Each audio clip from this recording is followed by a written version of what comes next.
কি আছে আপনার অহংকার করার মতো বলেন তো আমাকে। আপনি ক্ষমতার অহংকার দেখাবেন যে আপনার ক্ষমতা অনেক, আপনার ক্ষমতা অনেক, আপনি দেখাইবেন? কিসের ক্ষমতা আছে আপনার?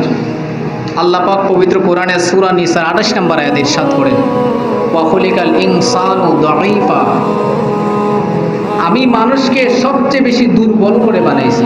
সুবহানাল্লাহ। আল্লাহ কয় বান্দা তুই দুর্বল, এটার মাঝে যাইস না। তো যিনি বানাইছেন উনি জানেন না কিভাবে বানাইছেন? কথা বলেন না। তো উনি কইতেছে তুমি দুর্বল, তোমার আমি এইরকম শক্তি দিছি না এখনো, যতটুকু দিছি অতটুকুর ভিতরে থাকো। আর তুমি বলো কি আমার চেয়ে শক্তিশালী কে আছে? অথচ একটা মশার কাছে আপনি হেরে যান। রাত্রে যদি একটা মশা হাড়ের কাছে বেন বেন করে আপনার ঘুম হয়নি যতক্ষণ না এখানে মারছেন। অহংকার হলো আমি আল্লাহর চাদর, এটা আমি বলতে পারি, তুমি না। তারপরে আপনি কিসের অহংকার দেখাবেন? টাকা পয়সার ধন সম্পত্তির অহংকার আছে আপনার? আল্লাহ কি বলেন দেখেন, পবিত্র কোরআনের সূরা ফাতিরের 35 নম্বর আয়াত। আল্লাহ বলেন, ইয়া আইয়ুহান নাস, হে সকল মানুষ। এখানে মুসলমান বলছেন? এখানে কি আল্লাহ মুসলমান বলছেন? হিন্দুরে বলছেন? কোন ধর্মের লোককে বলছেন? কি বলছেন? ইয়া আইয়ুহান নাস, হে সকল মানুষ। অর্থাৎ দুনিয়াতে যত ধর্মের মানুষই আছে সব মানুষকে আল্লাহ একসাথে ডাক দিয়েছেন, ইয়া আইয়ুহান নাস, হে সকল মানুষ তোমরা শুনো। আনতুমুল ফুকারাউ ইলাল্লাহ, ওই যে একটু আগে ফকিরের কথা বলছিলাম, মনে আছে নি? ফকির কারা? আল্লাহ বলেন আনতুমুল ফুকারাউ ইলাল্লাহ, হে সকল মানুষ তোমরা হলে আমি আল্লাহর কাছে ফকির। তোমরা আমি আল্লাহর কাছে ফকির। আমি আল্লাহ ছাড়া তোমরা চলতে পারবে না। আমি আল্লাহ তোমাদেরকে সব দেওয়া লাগে, কিন্তু আমি আল্লাহ আল্লাহুস সামাদ, আমি কোনো ফকির নই। আমি আল্লাহ হলাম আল্লাহু হুয়াল গনিয়ুল হামিদ, আমি আল্লাহ হলাম প্রশংসিত সবচেয়ে ধনী। সুবহানাল্লাহ। তো ধনী কে? আর ফকির? কিন্তু আমরা কি তা কই? তো যে কথা আল্লাহ হওয়ার কথা, এই কথা যদি আমরা কইলাই তো এটা বিয়াদব হইব না আদব হইব? আল্লাহ কয় তোমরা সব ফকির, কোরআনের আয়াত। আপনি এই আয়াতটা দেখেন, পবিত্র কোরআনের সূরা ফাতিরের 35 নম্বর আয়াত। আল্লাহ কয় যে দুনিয়ায় যত মানুষ আছে সব কি ফকির। কোরআনের আয়াতে ডাইরেক্ট বলছেন, ফকিরের নাম ধরে বলছেন যে তোমরা সবাই ফকির। আর আমি আল্লাহ হলাম ওয়াল্লাহু হুয়াল গনিয়ুল হামিদ, আমি আল্লাহ হলাম প্রশংসিত সবচেয়ে বেশি ধনী। আমি আল্লাহর মতো ধনী আর কেউ নাই। তো আমরা নিজেকে ধনী দাবি করিনি। আল্লাহ আমাদেরকে যা দিয়েছেন দুনিয়ায় চলার মতো কিছু বুঝ দিয়া দিয়েছেন, যেগুলা নিয়ে তুমি চলো। আমার ইচ্ছা হলে আমি নিয়ে নিব, আমার ইচ্ছা হয়েছে তোমার দিয়েছি। নদীর এই কুল ভাঙে ওই কুল ভরে, এই তো নদীর খেলা। সকালবেলার ধনীরে তুই ফকির সন্ধ্যাবেলা। আজকে আপনার নাই, কালকে আপনাকে আল্লাহ দিবেন। কিসের জন্য দিবেন? পরীক্ষা করবেন, বান্দা তোরে দিয়া দেখি কি পর্যন্ত করতে পারোস। কিন্তু আমরা পাবার পরে কি করি? একজন বিপদ বইরে আইছে 10,000 টাকা দিন, তখন আমরা টাকা তো এখন আছে, কত টাকা লাভ দিবাই বা কইলেও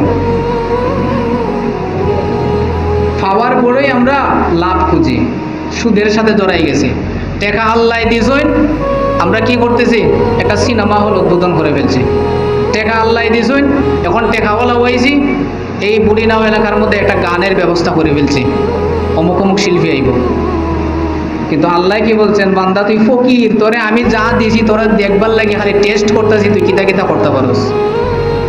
যাদের আজকে আছে কালকে দেখবেন এমন ভাবে আল্লাহ তাদের থেকে নিয়ে নিছেন, তখন তারা বাতও হইতে পারে না। তো যাদের নাই তাদের আফসোস করার কোনো কারণ নাই। আল্লাহর যদি দেওয়ার ইচ্ছা হয় আল্লাহ এমনিতেই দিবেন, দেওয়ার ইচ্ছা না হয় আল্লাহ তোমার গরিব রেখে পছন্দ করেন। বান্দা তুই গরিব হইতা, কারণ টেকা পাইলে তুই সুদের সাথে যাইবি গিয়া, এটা আমি বুঝি। আল্লাহ কয় বান্দা তুই যে টেকার লাগে হান্দোস, টেকা দিলে তুই গিয়ে একটা গানের ব্যবস্থা করে নিবি, টেকা দিলে গিয়ে দোয়া খেলা তুই দিবি। এই কারণে আমি আল্লাহ তোরে ফকিরই থাকি। তোরে গরিব রাখলে তুই ভালো থাকবে, নমাজও যাইবে, মসজিদও যাইবে। আর যদি আমি আল্লাহ কিছু টেকার মালিক বানাইলাই, তখন দেখবেন আপনার যদি 5টা দোকান হয় হানিমদা বাজার, আপনার নমাজ যাইবার টাইম নেই, তখন বাড়িতেও থাকতেন না, দোকানে দোকানে। জুম্মার দিন কোন দিকে যাইব আপনার ব্যবসার হিসাবের জন্য, ব্যবসার কাজের জন্য হয়ে গেছেন জুম্মার নামাজ বাদ। এরকম হয় না মনে হয়। এই কারণেই আল্লাহ বলছে, বান্দা তুই ফকির, তোরে আমি কেন দিব? তোরে যদি আমি না দিয়া ভালো রাখতে পারি, যে তুই খুশি থাক। তারপরে আপনি কি নিয়ে অহংকার করবেন? জ্ঞান নিয়ে অহংকার করবেন, লেখাপড়া শিক্ষা নিয়ে অহংকার করবেন। আপনি যদি বাংলায় লেখাপড়া করেন, আপনার জ্ঞানটা ও থেকে চন্দ্রবিন্দু এই কিছু হরফের মধ্যে, অক্ষরের মধ্যেই থাকবে। আপনি ইংলিশে পড়েন এ থেকে জেড পর্যন্ত, এর ভিতরেই আপনার জ্ঞান সীমাবদ্ধ। আপনি যদি আরবিতে পড়েন আলিফ থেকে ইয়া পর্যন্ত আপনার জ্ঞান। এর চেয়ে বেশি জ্ঞান কি হয় দুনিয়াতে? এর চেয়ে বেশি জ্ঞান হয় না। তো আপনি এই সামান্য কিছু জ্ঞান নিয়ে অহংকার করেন। আল্লাহ পাক রব্বুল আলামিন পবিত্র কালামের সূরা ইসরার বনি ইসরাইলের 85 নম্বর আয়াতে আমার আল্লাহ ইরশাদ করেন, ওয়ামা উতিতুম মিনাল ইলমি ইল্লা কলিলা। আল্লাহ পাক রব্বুল আলামিন ইরশাদ করেন, ওয়ামা উতিতুম মিনাল ইলমি ইল্লা কলিলা। এ দুনিয়ার মানুষ, তোমাদেরকে আমি জ্ঞান দিয়েছি কতটুকু? সবচেয়ে কম জ্ঞান আমি তোমাদেরকে দিয়েছি। সুবহানাল্লাহ। সবচেয়ে বেশি না কম?